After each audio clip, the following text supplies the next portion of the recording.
नमस्कार दोस्तों, मैं श्वेताकांत एकांशिक क्लासेज में आपका स्वागत करता हूं। आज के इस वीडियो में हम लोग सीखेंगे कि किसी तत्व का परमाणु क्रमांक ज्ञात होने पर हम उसका आवर्त, वर्ग और उसके ब्लॉक का निर्धारण किस प्रकार से कर सकते हैं। हमारे पास जैसा कि एक प्रश्न दिया है, किसी तत्व का परमाणु क्रमांक 19 है तो तत्व का आवर्त, ब्लॉक, वर्ग कैसे ज्ञात करेंगे। बोर्ड परीक्षा में इस तरह के प्रश्न बार बार दोहराए जाते हैं। तो तत्व का परमाणु क्रमांक ज्ञात होने पर आवर्त, ब्लॉक और वर्ग ज्ञात करने के लिए हमें कुछ बिंदुओं की जानकारी होना आवश्यक है। जैसे यदि हम बात करें कि परमाणु क्रमांक 19, तो सबसे पहले हम बात करेंगे कि इसका आवर्त कैसे ज्ञात करेंगे। तो आवर्त ज्ञात करने के लिए जैसा कि आपकी स्क्रीन पर प्रदर्शित है कि किसी भी तत्व का यदि हमें आवर्त निकालना है तो सर्वप्रथम हमें उसका इलेक्ट्रॉनिक विन्यास बनाना पड़ेगा। यदि हम बात करें परमाणु क्रमांक 19 की, तो परमाणु क्रमांक 19 वाले तत्व जिसका नाम है पोटेशियम, इलेक्ट्रॉनिक विन्यास बनाएं तो इसका इलेक्ट्रॉनिक विन्यास 1s2, 2s2, 2p6, 3s2, 3p6 और 4s1 होगा। तो इलेक्ट्रॉनिक विन्यास में जैसा कि प्रदर्शित है कि परमाणु क्रमांक 19 के 19 इलेक्ट्रॉन 2, 2 4, 6 10, 2 12, 6 18 और ये 19, यानी 19 इलेक्ट्रॉनों का इलेक्ट्रॉनिक विन्यास बनाएंगे तो हमारा अंतिम इलेक्ट्रॉन किस कोष में प्रवेश करेगा वो उसके आवर्त को बताता है। जैसा कि प्रदर्शित है कि आवर्त की संख्या बराबर अंतिम कोष की संख्या। अंतिम कोष का अभिप्राय यह है कि इलेक्ट्रॉन जिस कोष तक जाते हैं। यहाँ इलेक्ट्रॉनिक विन्यास में स्पष्ट प्रदर्शित है कि इलेक्ट्रॉन चौथी कोष तक जाते हैं, इसलिए परमाणु क्रमांक 19 वाले तत्व के आवर्त की बात करें तो इसका आवर्त हो जाएगा 4, क्योंकि इलेक्ट्रॉन चौथी कोष तक जाते हैं। इसलिए परमाणु क्रमांक 19 वाले तत्व का जो आवर्त होगा वो आवर्त बराबर हो जाएगा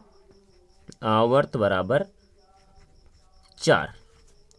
अब हम बात करेंगे ब्लॉक की। तो ब्लॉक का फार्मूला क्या होता है? ब्लॉक बराबर अंतिम इलेक्ट्रॉन का उपकोष, यानी अंतिम इलेक्ट्रॉन किस उपकोष में प्रवेश करता है। तो जैसा हम सभी को ज्ञात है कि उपकोष हमारे एस उपकोष, पी उपकोष, डी उपकोष और एफ उपकोष होते हैं। हम देखें तो परमाणु क्रमांक 19 का अंतिम इलेक्ट्रॉन किस उपकोष में, तो एस उपकोष में प्रवेश करता है। यानी कि परमाणु क्रमांक 19 के यदि हम ब्लॉक की बात करेंगे तो इसके लिए ब्लॉक बराबर हो जाएगा, यानी ब्लॉक हमारा हो जाएगा, इलेक्ट्रॉन जा रहा है एस उपकोष में, चौथी कोष में जा रहा है, इसका मतलब आवर्त बराबर 4 होगा। एस उपकोष में जा रहा है तो ब्लॉक बराबर एस ब्लॉक होगा। कौन सा? S block. और यदि हम वर्ग की बात करें तो जिसका ब्लॉक एस होता है, एस ब्लॉक के लिए वर्ग बराबर क्या होता है? वर्ग बराबर अंतिम कोष में कुल इलेक्ट्रॉन। और अंतिम कोष कौन सी है? ये पहली कोष, ये दूसरी कोष, ये तीसरी कोष और ये बाहरी कोष। बाहरी कोष को ही अंतिम कोष कहते हैं और अंतिम कोष में इलेक्ट्रॉन है 1। तो वर्ग बराबर क्या हो जाएगा? वर्ग बराबर इलेक्ट्रॉन 1 है, इसलिए वर्ग बराबर क्या हो जाएगा? वर्ग बराबर 1। इस प्रकार से परमाणु क्रमांक 19 के तत्व का अगर हमने इलेक्ट्रॉनिक विन्यास बनाया तो इलेक्ट्रॉनिक विन्यास द्वारा हमने क्या देखा कि इसका आवर्त 4, ब्लॉक एस और वर्ग 1 होगा। इस प्रकार का क्वेश्चन हमारी बोर्ड परीक्षा में 2 नंबर में पूछा जाता है। तो सर्वप्रथम हम क्या करेंगे? दिए हुए परमाणु क्रमांक के अनुसार उसका इलेक्ट्रॉनिक विन्यास बनाएंगे। इलेक्ट्रॉनिक विन्यास बना करके हम ये देखेंगे कि इलेक्ट्रॉन जिस कोष तक, मतलब माने जिस नंबर तक जाएगा वो उसका आवर्त होगा, जिस उपकोष में जाएगा वो उसका ब्लॉक होगा और ब्लॉक के अनुसार उसके लिए क्या होगा? वर्ग निर्धारित किए जाएंगे। जिसके फार्मूले नीचे दिए गए हैं। इस प्रकार से हमने क्या देखा कि परमाणु क्रमांक 19 वाले तत्व का आवर्त 4, ब्लॉक S और वर्ग 1 होगा। हम अगले प्रश्न की अगर बात करें तो हम ये देख सकते हैं कि जैसे हमारे पास दिया परमाणु क्रमांक 17, हमारे पास दिया है परमाणु क्रमांक 17 है और परमाणु क्रमांक 17 वाले तत्व के लिए पूछा है कि इसका आवर्त, इसका वर्ग और इसका ब्लॉक बताइए। तो प्यारे बच्चों, जैसा कि हमने देखा कि फार्मूले में क्या है, आवर्त बराबर अंतिम कोष की संख्या, ब्लॉक बराबर अंतिम कोष और वर्ग के लिए P का फार्मूला होता है 10 प्लस अंतिम कोष में इलेक्ट्रॉन। तो सर्वप्रथम हमें क्या करना होगा, सर्वप्रथम हमें 17 का बनाना होगा इलेक्ट्रॉनिक विन्यास। 17 का इलेक्ट्रॉनिक विन्यास अगर हम बनाएं तो क्या बनेगा, 1s2 यानी 2 electron, 2s2, 2p, 6, 3s2, 3p5।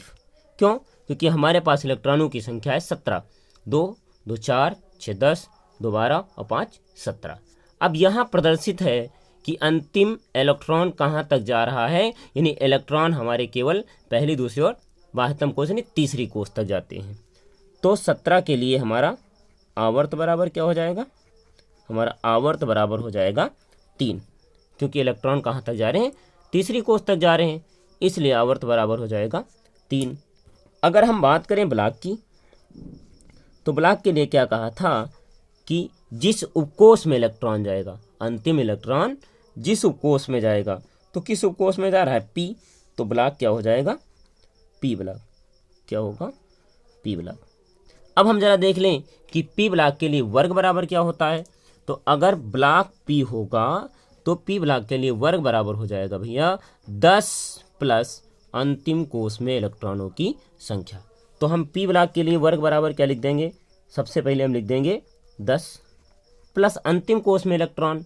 तो अंतिम कोष में हमारे पास अंतिम कोष कौन सी है, तीसरी कोष। तीसरी कोष में इलेक्ट्रॉन कितने हो जाएंगे, 2s के और 5 p के, यानी टोटल इलेक्ट्रॉन हमारे पास कितने हो जाएंगे, 7। तो 10 और प्लस 7 यानी वर्ग बराबर 17। इस प्रकार से हमने देखा कि परमाणु क्रमांक 19 के लिए आवर्त 4, ब्लॉक S वर्ग 1 है और परमाणु क्रमांक 17 के लिए हम इसको मिला सकते हैं, आवर्त 3, ब्लॉक P और वर्ग 17 है। प्यारे बच्चों, इसकी सहायता से हम किसी भी परमाणु क्रमांक वाले तत्व का आवर्त, वर्ग और ब्लॉक निर्धारित कर सकते हैं, जिसके लिए हमें उसका इलेक्ट्रॉनिक विन्यास बनाना होगा।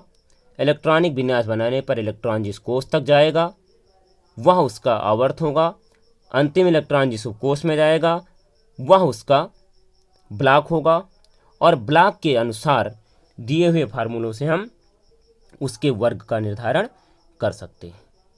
तो आज की इस वीडियो में इतना ही। अगले वीडियो में हम लोग मिलेंगे एक नए बिंदु के साथ।